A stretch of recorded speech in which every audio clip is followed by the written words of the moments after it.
of the Rings is a story of two boys.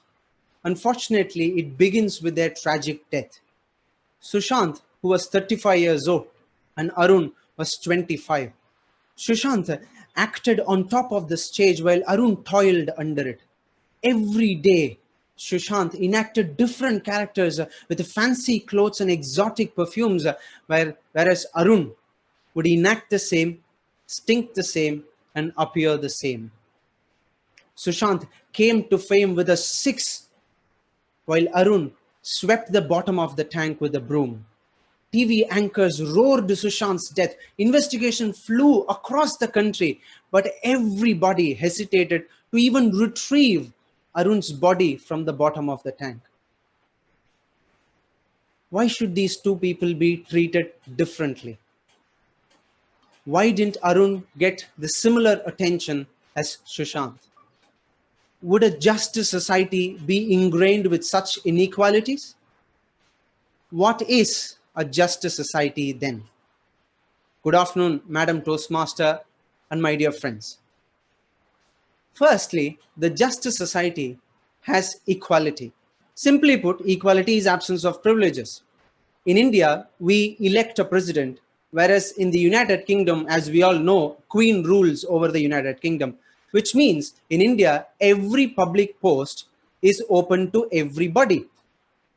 The state shall not discriminate against any citizen based on religion, race, caste, sex, or place of birth. Unfortunately, many of us know this as Article 15, as a Hindi movie, but not as a fundamental right in the law of the land. Secondly, a just society celebrates liberty. What is liberty? Liberty is the opportunity to develop our own self. In India, the government is obligated to provide free and compulsory education for children between 6 and 14 years of age. We all are familiar with the development indicators of Tamil Nadu and Kerala. One of the reasons why these two states have good human development indicators is because the government invested in health and education, and also how equitably these services were provided to reach the disadvantaged sections. Thirdly, a just society prohibits the arbitrary use of power. No person in India shall be deprived of his life or personal liberty except in accordance with the law. In other words, I cannot punish you for an offense to satisfy my whimsical fantasies. There must be a law which gives the particular offense and its proportionate punishment. Compare it with the discretion that the kings and queens had in ruling their kingdoms and queendoms. That is one of the reasons why that our club has also constituted a committee to define its constitution. Thus, a just society, as we have defined, has equality, liberty, and absence of arbitrary power. Let's take a step back to reflect on the story of the Lord of the Rings. Why did Arun and Sushant were treated differently? Certainly, the law of the society, the law of the land that we have is enough in dealing with these disparities. Despite that, that structural inequalities in our society persist like pests on a paddy field. Can these be captured in law? I was so confused with the law on the left bank of the river and reality on its right bank. There is such deep ingrained river bed which separated these two parts of our society, which hindered the full realization of law. What was that river bed made of?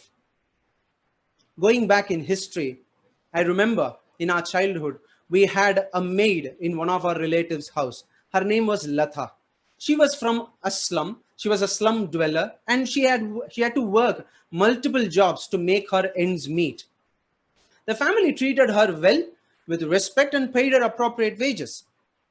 Yet, little did I notice until I reached my teens, I noticed the tone in the way we addressed her. Today, I wouldn't have taken consciously, I wouldn't have taken a similar tone against anybody. It is so subtle. It is so subtle unless you pay close attention to the gestures, vocal variety, and body language. It will be business as usual for us. The different tumblers, the different food plates. Hey, don't behave like Lata. She is so naive and vulnerable like Lata. Oh, she looks just like Lata. Sometimes we were completely disrespectful to her feelings. Our family was not that way. We weren't consciously behaving that way, but yet there was a subtle discrimination as delicate as a needle piercing through a banana. The perceptions that we hold of our fellow citizens cannot be captured in law. The relative positions of our people in a society, be it economically and sociologically, churn a behavior in us that is discriminatory and violative of human principles. To add to this, the purity of birth, the notions of purity of birth. Lata was fortunate, Arun was not. History tells us, history tells us that a subtle prejudice today can balloon into a vengeful discrimination tomorrow. But think of this, my dear friends. What about those people who experience vengeful discrimination today? What is there tomorrow? The riverbed runs deep in all of us. It is so deep that we don't see it. Many of us brush this aside as exceptions or unaware of this subtle discrimination. The first step in achieving a just society, in my belief, is to be aware of the existence of the riverbed. Over to you, Madam Toastmaster.